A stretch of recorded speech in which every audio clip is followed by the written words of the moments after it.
सियावर रामचंद्र जी की जय हो। आप सभी श्रद्धालु भक्तों का मेरे इस चैनल पर हार्दिक स्वागत है। और अब मैं ज़्यादा विलंब ना करते हुए तुलसीदास जी कृत श्री रामचरितमानस के अगले भाग का शुभारंभ कर रहा हूँ। और संदर्भ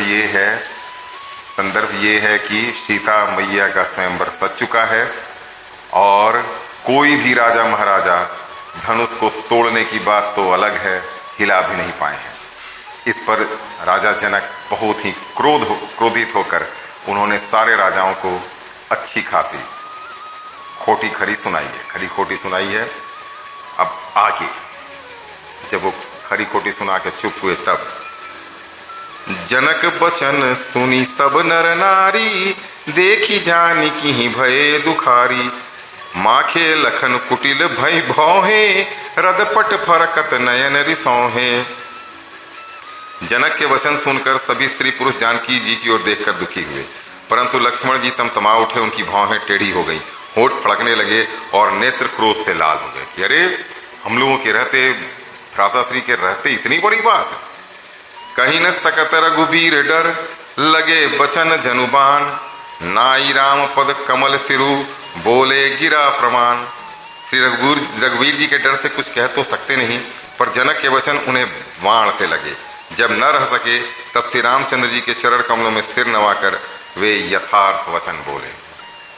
रघुवंश ही महु जह को होई, तही समाज अस कहई न कोई। कही जनक जसी अनुचित बानी, विद्यमान रघुकुल मनि जानी। रघुवंशियों में कोई भी जहां होता है उस समाज में ऐसे वचन कोई नहीं कहता जैसे अनुचित वचन रघुकुल शिरोमणि श्री राम जी की उपस्थित जानते हुए भी जनक जी ने कहे हैं। सुनहु भानुकुल पंकज भानु, कहूं सुभाव न कछु अभिमानु। जौ तुम्हारी अनुशासन पावो, कंदुक इव ब्रह्मांड उठाओ। हे सूर्यकुल रूपी कमल के सूर्य, सुनिए, मैं स्वभाव ही से कहता हूँ, कुछ अभिमान करके नहीं। यदि आपकी आज्ञा पाऊं तो मैं ब्रह्मांड को गेंद की तरह उठा लूं। और ऐसा वो गलत नहीं कह रहे हैं, क्योंकि ये तो है ही कि वो शेषनाग जी के अवतार हैं, उनके सिर पे पूरी पृथ्वी चल रही है। काचे घट जिमि डारों फोरी, सकऊं मेरी मूलक जिमि तोरी। तव प्रताप महिमा भगवाना, को बापुरो पिनाक पुराना। और उसे कच्चे घड़े की तरह फोड़ डालो, मैं सुमेरी पर्वत को मूली की तरह तोड़ सकता हूँ। हे भगवान, आपके प्रताप की महिमा से यह बेचारा पुराना धनुष तो कौन चीज है। नाथ जानी अस आय सुहोऊ, कौतुक करो बिलो किए सोऊ। कमल नाल जिमि चाप चढ़ावो, जो जन सत प्रमाण लय धावो। ऐसा जानकर हे नाथ, आज्ञा हो तो कुछ खेल करूं। उसे भी देखिए, धनुष को कमल की डंडी की तरह चढ़ाकर उसे 100 योजन तक दौड़ा लिए चलाओ। तोरो छत्रक दंड जिमि, तब प्रताप बलनाथ। जौन करो प्रभु पद सपत, कर न धरो धनुभात। हे नाथ, आपके प्रताप के बल से धनुष को कुकुर मुत्ते बरसाती छत्ते की तरह तोड़ दूं। यदि ऐसा ना करूं तो प्रभु के चरणों की शपथ है, फिर मैं धनुष और तरकस को कभी हाथ में भी न लूंगा। लखन सकोप बचन जब बोले, डगमगानी मही दिग्गज डोले।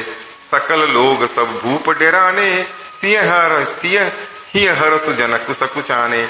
जो ही लक्ष्मण जी क्रोध से भरे वचन बोले कि पृथ्वी डगमगा उठी और दिशाओं के हाथी कांप गए। सभी लोग और सब राजा डर गए। सीता जी के हृदय में हर्ष हुआ और जनक जी सकुचा गए कि हमने सही में गलत बात कह दी है। गुरु रघुपति सब मुनि मन माही, मुदित भये पुनि पुनि पुलकाही। सयन ही रघुपति लखुन निवारे, प्रेम समेत निकट बैठारे। गुरु विश्वामित्र जी, श्री रघुनाथ जी और सब मुनि मन में प्रसन्न हुए और बार बार पुलकित होने लगे। श्री रामचंद्र जी ने इशारे से लक्ष्मण को मना किया और प्रेम सहित अपने पास बैठा लिया। विश्वामित्र समय शुभ जानी, बोले अति स्नेहमय बानी। उठाऊं राम भंजहूं भव चापा, मेटहूं तात जनक परितापा। विश्वामित्र जी तब शुभ समय जानकर अत्यंत प्रेम भरी वाणी से बोले, हे राम, उठो, शिव जी का धनुष तोड़ो और हे तात, जनक का संताप मिटा दो, उनका दुख, उनकी तकलीफ मिटा दो।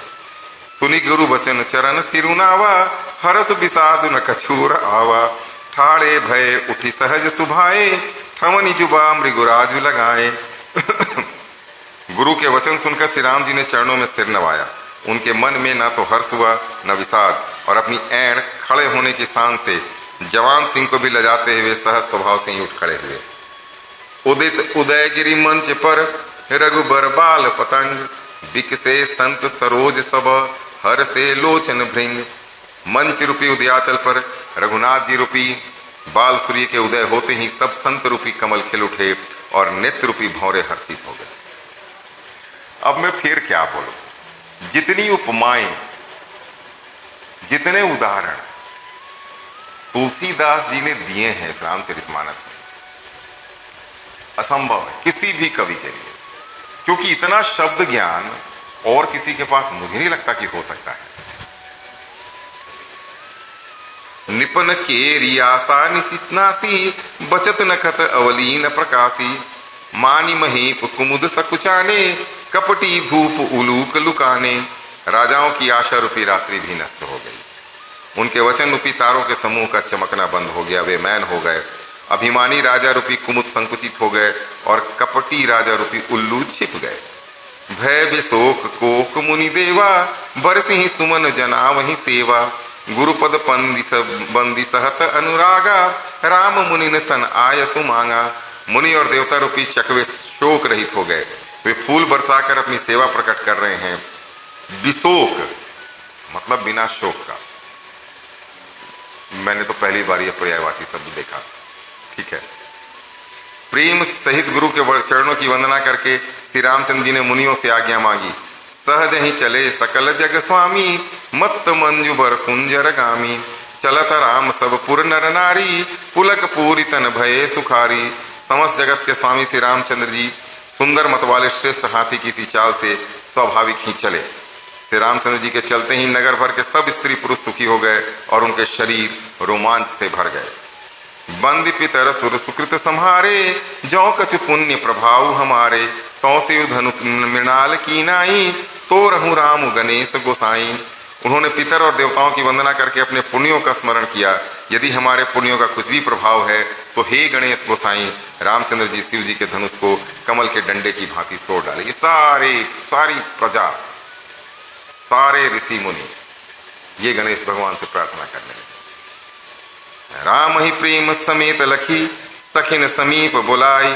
सीता मातु स्नेह बस, बचन कहई बिलखाई। श्री रामचंद्र जी को वात्सल्य प्रेम के साथ देखकर और सखियों को समीप बुलाकर सीता जी की माता स्नेहवश बिलख कर विलाप करती हुई से ये वचन बोली। सखी सब कौतुक देख निहारे, जेव कहावत ही तू हमारे। को न बुझाई कहीं गुरु पाही, ए बालक हसी हठ भल नाही। हे सखी, ये जो हमारे हितू कहलाते हैं वे भी सब तमाशा देखने वाले हैं। कोई भी इनके गुरु विश्वामित्र जी को समझाकर नहीं कहता कि ये राम जी अभी बालक हैं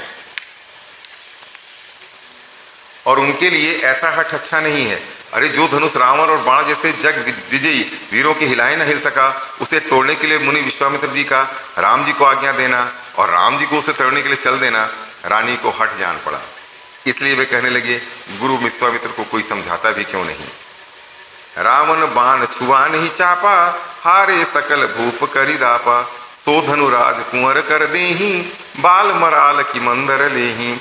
रावण और बाणासुर ने जिस धनुष को छुआ तक नहीं और सब राजा घमंड करके हार गए, वही धनुष इस सुकुमार राजकुमार के हाथों में दे रहे हैं।